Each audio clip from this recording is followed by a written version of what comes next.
So I'm going to talk about suicide and religion today. So if you don't want to hear about it, you can skip this one.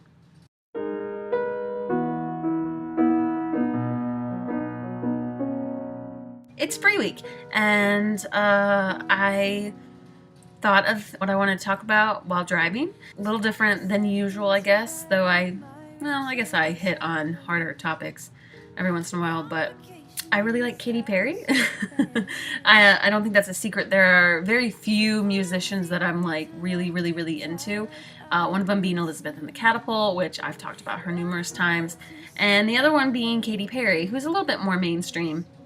But what I really like about her is that she is a real singer. She isn't produced, overly produced like some people out there, Taylor Swift. So, I enjoy that about her. She writes her own stuff. I feel like what she has to say is very empowering.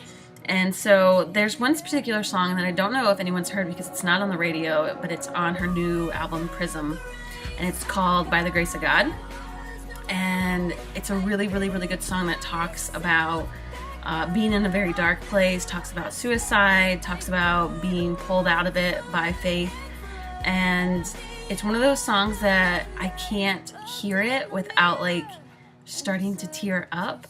And there's been some recent stuff in the news about Robin Williams and his battle with suicide and ultimately taking his own life. And I've also had a coworker who committed suicide last year. And though it wasn't a coworker that I was really close with, because I'm not really close with any of my coworkers, it was somebody who worked weekends with me, and I feel like on the weekends we're all like one family. So that was a hard death for me. But the song is really good. It talks about, a dark place in her life, which I'm assuming is her divorce, because it said she's 27 and she got divorced when she was 27. And it says, I looked in the mirror and I decided to stay.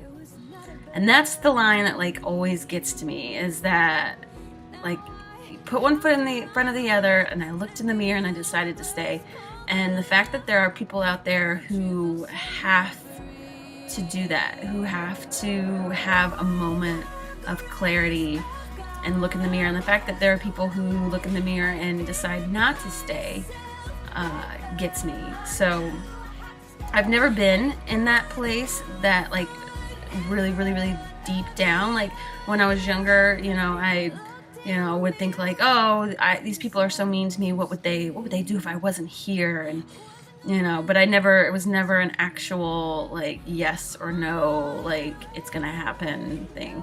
So to hear it come from her and hear it in a song and then relate it to somebody that I really knew, and then also recently Robin Williams, it was just, I don't know, it gets to me every time. And the only reason I'm not crying now is because I'm not actually physically playing the song. You're just hearing it later when I edit it on. So I relate to the song in the fact that, it was by the grace of God. She says it was by the grace of God. There was no other way that she was able to get out of that but by him and by her faith. And I've been in moments where I've had complete clarity through my faith. I think when I was younger, I used to hear people talk about it, but then I actually had one of those moments, and it wasn't until I was, like 22 or 23. So I know what that feels like too, and so that makes me cry even more, because I remember my own experience and just like falling flat on my face and not knowing what was wrong with my life, and just having to go back to what I knew that I was raised with, and that was my faith and my religion, and just kind of turning everything around and being happy from that point on. So that was before you guys knew me. Yeah. So I'm always here for you guys. If anyone wants to talk about anything, even viewers, there are lots of viewers from this channel that I talk to on a daily basis. So reach out to me. I'm here.